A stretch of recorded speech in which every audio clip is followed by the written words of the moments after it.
नमस्ते छात्रों। आज हम नारा लेखन इस विषय को समझने जा रहे हैं। सत्र 2020-21 में 9वीं कक्षा के लिए नारा लेखन का समावेश किया गया है। तो आइए सबसे पहले समझते हैं कि नारा लेखन का अर्थ क्या होता है। अंग्रेजी में इसे स्लोगन राइटिंग कहा जाता है। स्लोगन राइटिंग कहते ही हमें समझ आ जाता है। हिंदी में इसका अर्थ जानेंगे कि ऐसा शब्द समूह होता है जो लोगों को प्रेरित करने के लिए बार बार दोहराया जाता है। नारे का सबसे महत्वपूर्ण कार्य लोगों को प्रेरित करना होता है और यह एक शब्द समूह होता है। यह विशेष तौर पर ध्यान रखें। ये एक आदर्श वाक्य होता है। इसी को स्लोगन, घोष वाक्य या प्रचार वाक्य इत्यादि नामों से भी जाना जाता है। तो आइए देखते हैं कि नारा लेखन का क्षेत्र कैसा है। तो छात्रों, नारा लेखन का क्षेत्र अत्यंत विस्तृत है। यह प्रत्येक क्षेत्र में उतना ही उपयोगी है और उसका उपयोग हर क्षेत्र के लिए किया जाता है। विभिन्न प्रकार की प्रतियोगिताएं ली जाती हैं। राजनीति के क्षेत्र में भी नारा लेखन का बहुत महत्व है। जैसे आप कहेंगे Vande Mataram, Simon go back, Simon वापस जाओ। इस तरह के विभिन्न राजनैतिक नारों का जिक्र हम हमेशा से ही करते आए हैं। धर्म के क्षेत्र में अर्थात धार्मिक क्षेत्र में भी नारों का अत्यंत महत्वपूर्ण योगदान है।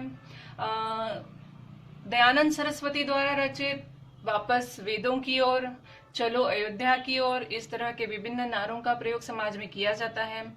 सामाजिक क्षेत्र में यदि हम देखें तो पंडित जवाहरलाल नेहरू द्वारा लिखित आराम हराम है जैसे अनेकों महत्वपूर्ण नारे, बढ़ो प्रकृति की ओर, बेटी बचाओ बेटी पढ़ाओ शैक्षिक नारा है।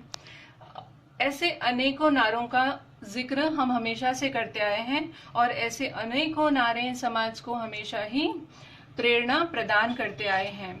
तो आइए आगे हम देखते हैं कि नारा लेखन की विशेषताएं क्या होती है, अर्थात एक उत्तम नारे की विशेषताएं क्या होनी चाहिए। नारे का महत्वपूर्ण कार्य लोगों को उत्तेजना प्रदान करना होता है, इसलिए नारा सदैव ही आकर्षक और उत्तेजित करने वाला होना चाहिए। नारा जितना अधिक आकर्षक होगा वह उतनी अधिक प्रेरणा और उत्तेजना प्रदान करेगा। नारा लेखन कम से कम शब्दों का प्रयोग किया जाना चाहिए। इसमें शब्द सीमा 2 शब्दों से लेकर 20 शब्दों तक की होती है। कई नारों में केवल 2 ही शब्द, 3 शब्द होते हैं, तो कुछ नारे 15 से 20 शब्दों का भी समावेश रखते हैं। तीसरी महत्वपूर्ण बात की अगर और हम आए तो उसमें कुंजी शब्दों का प्रयोग होना चाहिए, अर्थात नारे का जो भी विषय हो उसके कीवर्ड्स, महत्वपूर्ण शब्दों का समावेश उस नारे में होना चाहिए।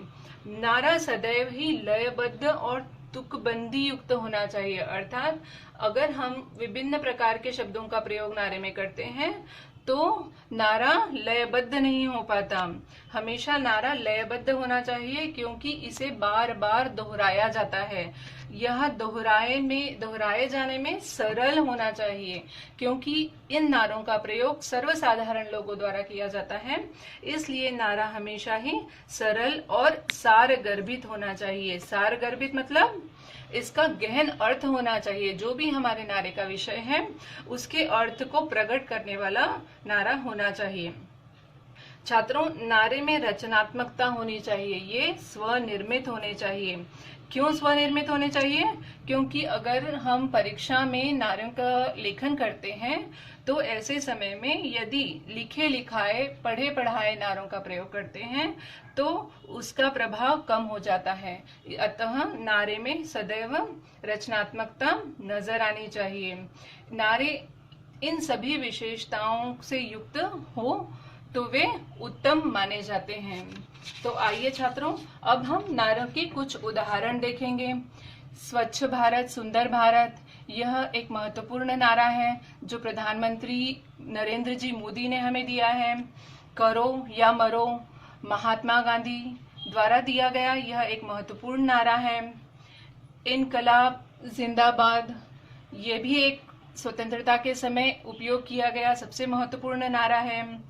अभी अभी जिस कोरोना बीमारी से हम गुजर रहे हैं, इस दौर में अनेकों महत्वपूर्ण नारे बनाए गए हैं, जैसे सावधानी में ही बचाव है, हाथ धो सुरक्षित रहो, घर पर रहो सुरक्षित रहो, बड़े बुजुर्गों का रखे ख्याल, तोड़े हम कोरोना का जाल।